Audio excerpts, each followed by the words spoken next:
Kent E. Nielsen here, and I'm delighted to have you with me. Christ came into the world to do the will of his Father, and he prepared a way for you to do likewise. Join me to put him first in your life, receive the fruits of godliness, and realize your divine mission to be like him. You were born and commanded to do greater works than he did. Now let's go to work.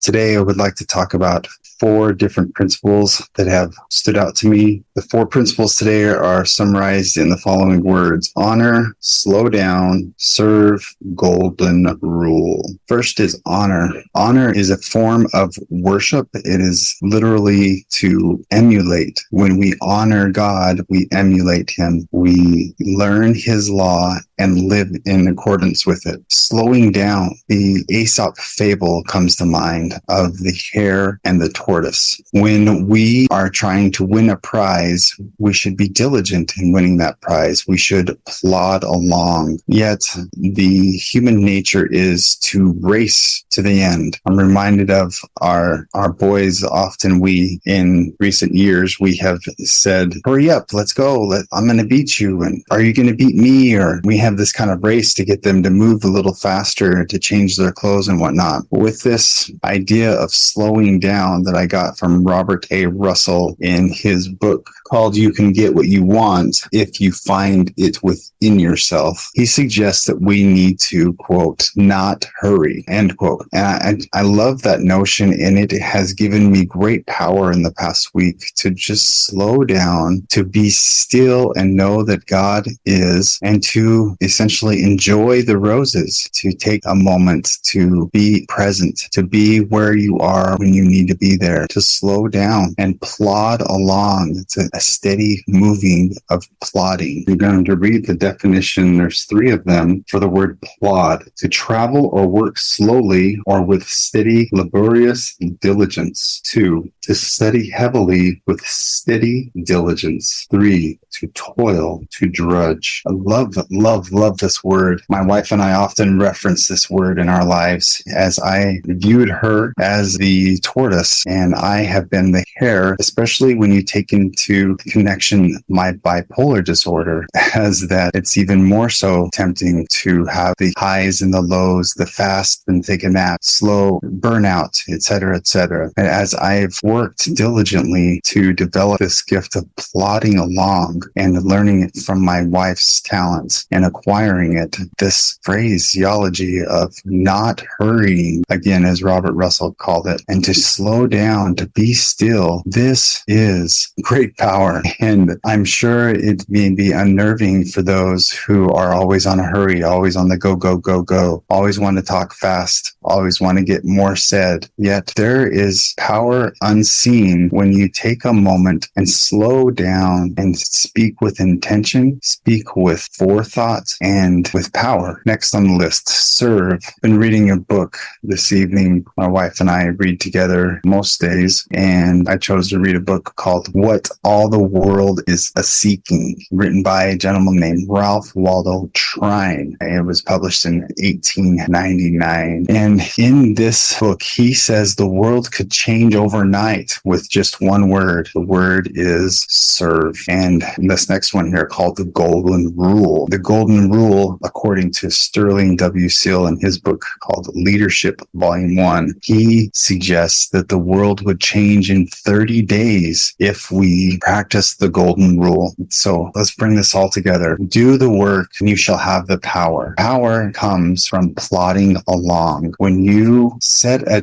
prize, or like the turtle and the hare racing, they set a destination or a goal and to get to the end. The hare jumped ahead, way ahead, had more talent, more ability to move quickly, and could have easily won the prize, yet became full of pride and perhaps even some exhaustion from running around, prancing around, shall I say, to get there and show his exuberant speed. Whereas the tortoise laboriously studied out and diligently took step by step, consistently, and won the prize. There is great power in your family when you show up consistently. family. When you slow down and take a moment to smile, take a moment to love your children and your spouse, take a moment to soak in their goodness. And when the milk is spilled, you aren't in a hurry to get to the next thing you need to get to. Because when you are present and when you slow down, you feel the presence of that child and you put that child above the hurried state that you're in. And when you slow down, you can enjoy the presence and have practice patience and long suffering and love unfeigned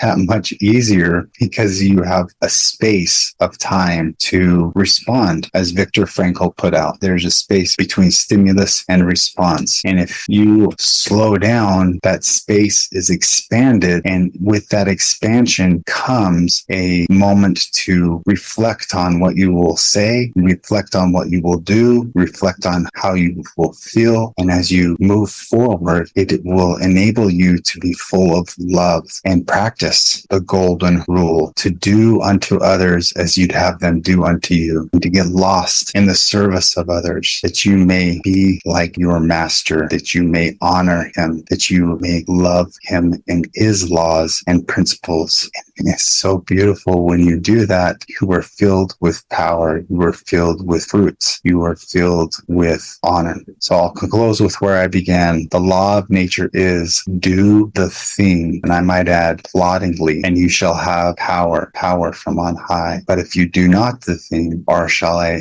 add to that, if you do it hurriedly, you have not the power, or the power is diminished. Thank you for joining me for a brief mental workout. Wise men do their mightiest works with their mental exertions. I encourage you to take time to ponder on the weightier matters of life and to govern your body with pure mental exertions, rather than having your body tell you what to do. You are welcome to connect with me further at my link in bio, where you can access my book, my social handles, my latest creative updates, and even request coaching services via email. I have been given much and am here to serve. Thank you, and God bless you to be fruitful in doing your mightiest works. Good day.